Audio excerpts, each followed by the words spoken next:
आज के इस वीडियो के अंदर हम लोग ऑब्जेक्ट ट्रांसफॉर्मेशन के बारे में थोड़ा सा और डिटेल में पढ़ने वाले हैं।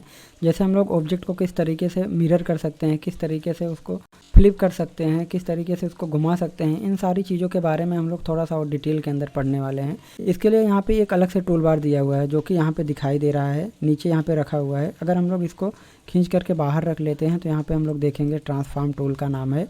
अगर आप लोग को ये नहीं दिखाई दे रहा होगा तो आप लोग यहाँ विंडो मेनू के अंदर जा करके टूल बार वाले सेक्शन में जा करके यहाँ पे देखेंगे ट्रांसफॉर्म वाले को ऑप्शन को ऑन कर देंगे तो दिखाई देगा। जैसे यहाँ पे हमने अनटिक और टिक करके दिखा रहा हूँ, इस तरीके से ये हाइड और शो किया जाता है। यहाँ पे टिक लगा हुआ है, इसका मतलब ये स्क्रीन पे दिखाई दे रहा है।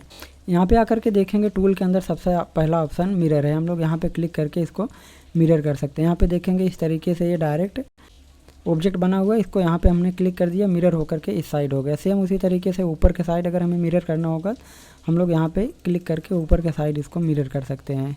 और हम लोग यहाँ पे एक रेफरेंस लाइन ड्रॉ करके भी इसको मिरर कर सकते हैं। जैसे हम लोगों ने इस पर क्लिक किया, यहाँ पे हमें कुछ लाइन ड्रॉ करने के लिए बोल रहा है। हम लोग जहाँ पे भी लाइन ड्रॉ करेंगे उसी के अकॉर्डिंग ये मिरर होगा।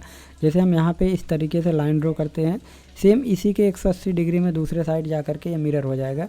पहले यहाँ पे दिखाई दे रहा था, अभी हमने मिरर कर दिया तो इस साइड आ गया है।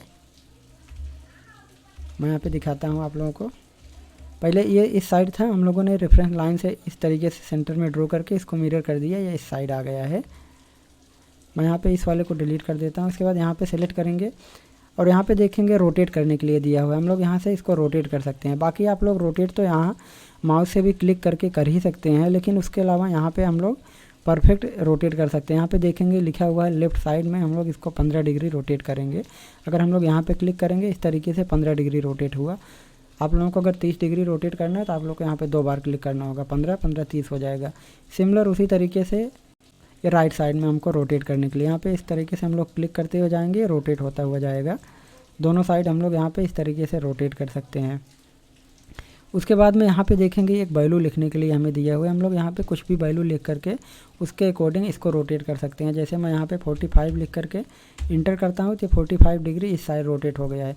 यहाँ पे हम लोग वैल्यू को प्लस और माइनस दोनों में दे सकते हैं। अगर हम लोग वैल्यू को प्लस में देंगे, खाली डायरेक्ट नंबर लिख देंगे तो यहाँ पे देखेंगे एक एरो के बना हुआ है और बाय डिफ़ॉल्ट बाएं साइड घूमेगा। अगर हमें इसको दाहिने साइड घुमाना है तो हमें यहाँ पे वैल्यू को माइनस में लिखना होगा। जैसे मैं यहाँ पे -45 लिखता हूँ तो ये इस साइड घूमेगा, ये यहाँ से लेकर के इस साइड घूमा। अगर हम लोग यहाँ पे वैल्यू प्लस में देते हैं तो इस साइड घूमेगा। ये समझ लीजिए, अगर हम लोग यहाँ पे खाली नंबर देंगे तो ये बाएं साइड घूमेगा। अगर हम लोग यहाँ पे वैल्यू को माइनस में देंगे तो दाहिने साइड घूमेगा। सेम उसी तरीके से यहाँ पे स्क्यू करने के लिए दिया हुआ है। यहाँ पे हम लोग जो वैल्यू देंगे उसके हिसाब से स्क्यू हो जाएगा। जैसे मैं यहाँ पे 15 डिग्री देता हूँ, ये इस तरीके से स्क्यू हो गया। देख रहे होंगे इसका आकार कुछ इस तरीके से चेंज हो गया। हम लोग यहाँ पे इस तरीके से 25 देंगे तो इसका आकार चेंज हो जाएगा। स्क्यू को हम लोग यहाँ पे डायरेक्ट कंट्रोल पॉइंट से भी कर सकते हैं। उसी ऑब्जेक्ट को सिलेक्ट रखेंगे, एक बार फिर से माउस को क्लिक करेंगे तो यहाँ पे देखेंगे आ रहा है सेंटर में जो दिखाई दे रहा है छोटा सा डायमंड, ये स्क्यू करने के लिए होता है। हम लोग यहाँ पे क्लिक करके इस तरीके से इसको स्क्यू कर सकते हैं। यहाँ पे देखेंगे अपडेट होता हुआ दिखाई दे रहा है। जैसा रखना है वैसा हम लोग रख सकते हैं। सेम उसी तरीके से यहाँ पर भी दिया हुआ है। नीचे के साइड से भी हम लोग इसको स्क्यू करना चाहे स्क्यू कर सकते हैं। और यहाँ पे ट्रांसफॉर्म बाय रेफरेंस लाइन से दिया, हम लोग यहाँ पे इस तरीके से क्लिक करके यहाँ पे रिसाइज करना चाहे रिसाइज कर सकते हैं, रोटेट करना चाहे रोटेट कर सकते हैं। अगर हम लोग रिसाइज वाले पे क्लिक कर देंगे, ओके कर देंगे तो ये इस तरीके से उसका साइज चेंज हो जाएगा। ज़्यादातर हम लोग इसका प्रयोग नहीं करते हैं। उसके बाद देखते हैं यहाँ पे ट्रांसफॉर्म बाय रेफरेंस लाइन है, हम लोग यहाँ पर फ्री रूप से इसको रोटेट कर सकते हैं। देखते हो यहाँ पर क्लिक करेंगे, उसके बाद हमें यहाँ पे दे रहा है नीचे यहाँ पे लिखा देखेंगे आ रहा है inter start point by reference line. कहाँ से हमें इसको घुमाना है, हम लोग अगर यहाँ से घुमाना चाहते हैं तो यहाँ पे क्लिक करेंगे, यहाँ से घुमाना चाहते हैं तो यहाँ पे क्लिक करेंगे। एग्जांपल के लिए मैं यहाँ पे इस पर क्लिक कर देता हूँ। जैसे क्लिक करेंगे उसके बाद हमें एक इस तरीके का लाइन दिखाई दे रहा होगा। उसके बाद हम लोग जहाँ पे जा कर के क्लिक कर देंगे उसके हिसाब से वो एक ऑब्जेक्ट के जैसा घूमेगा। जैसे हमने यहाँ पे क्लिक किया, अब हम लोग देख रहे होंगे ये इस तरीके से हमारे हाथ में आ चुका है।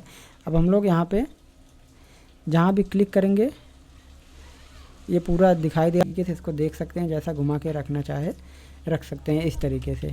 आप लोग इस टूल का प्रयोग करके बड़े आसानी से रोटेट और मिरर वाला काम कर सकते हैं। इसके माध्यम से हम लोग ज़्यादातर 2-3 चीज़ें करते हैं। जैसे यहाँ पे हम लोग इसको मिरर करते हैं, ऊपर के साइड मिरर करते हैं और ये रेफरेंस लाइन से हम लोग इसको घुमाते हैं। और ये रोटेट करते हैं। इन दोनों टूल का प्रयोग ज़्यादा हम लोग नहीं करते, स्क्यू का भी प्रयोग ज़्यादातर नहीं किया जाता।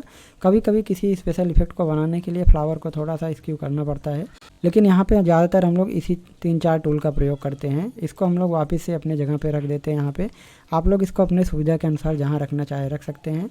आज के इस वीडियो में इतना ही, मिलते हैं नेक्स्ट वीडियो।